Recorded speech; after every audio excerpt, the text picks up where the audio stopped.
Okay, today's episode, I'm just going to say it, this one hit me in the chest when I read the caller's story. Yeah, it's one of those questions that sounds simple on the surface, but the deeper you go, the messier it gets. Career versus relationship, one of the oldest battles in the book, and we've got a listener on the line who's living it right now. Let's get into it. All right, we've got Danielle on the line. Danielle, welcome to the show. How are you doing? Hi. I'm good. I'm a little nervous, honestly, but I'm good. Thanks for having me. Don't be nervous at all. You're among friends here, so tell us what's going on. Okay, I've been with my boyfriend Marcus for almost 4 years now. Like, we live together, we have a dog together, the whole thing. And about 2 months ago, I got offered this incredible job in Seattle. And the thing is, we live in Atlanta. So it's not like a short move, you know? It's across the entire country. It's basically my dream role. It's a creative director position at this design firm I've been obsessed with since college. Like, I used to have their work pinned on my dorm room wall. It's that serious. And when I told Marcus about it, he was happy for me at first, but then it got real quiet. And he basically said he can't move.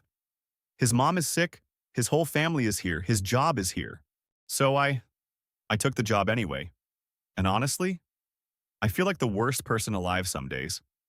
His sister called me selfish to my face. My own mom kind of agreed with her. And it's like, I love this man. I really do. But I've been working towards something like this for 10 years and I couldn't say no. Does that make me a terrible person?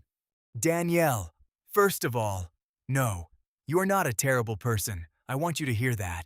Okay, I want to ask something though. When you took the job, did you and Marcus actually sit down and talk through every option? Like long distance, him joining you later, a timeline? Kind of? Like we talked about long distance, but he sort of shut down about it. He said long distance never works and he didn't want to do that. And I get it. But it felt like he was giving me an ultimatum without actually saying it. That's so tough, because it sounds like neither of you is wrong. You both have completely valid reasons for what you need. Can I ask one more thing, Danielle?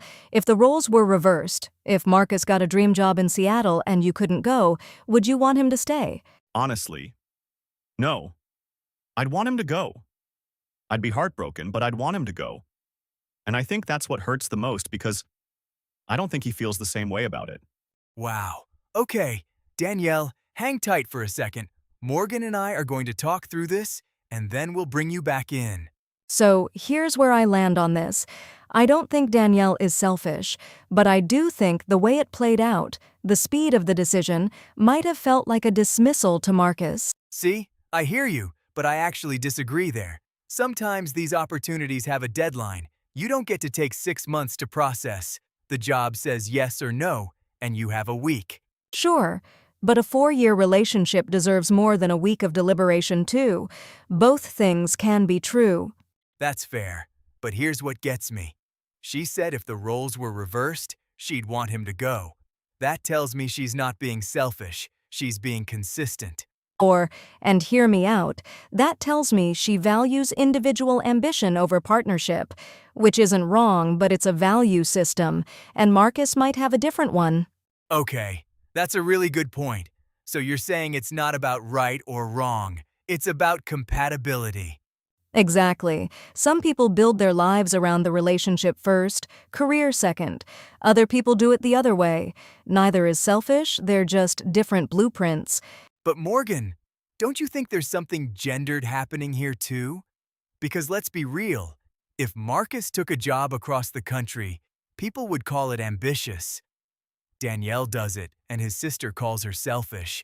100%. That double standard is real, and it's baked into how we talk about women and ambition.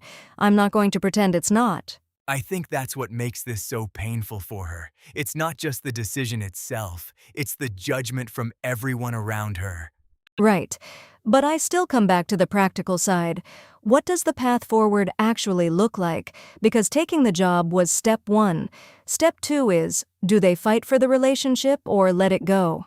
And that's the part no one wants to say out loud. Sometimes choosing your career means accepting that the relationship might not survive, and that's a grief you carry. It is. But here's the flip side. If she stayed and resented him for it in 3 years, that relationship wouldn't survive either. That's the thing. Resentment is the slow killer. At least this way, she's being honest with herself. I agree with that. I just think honesty with yourself also means being honest about what you're giving up. Eyes wide open. Yeah. Okay, let's bring Danielle back.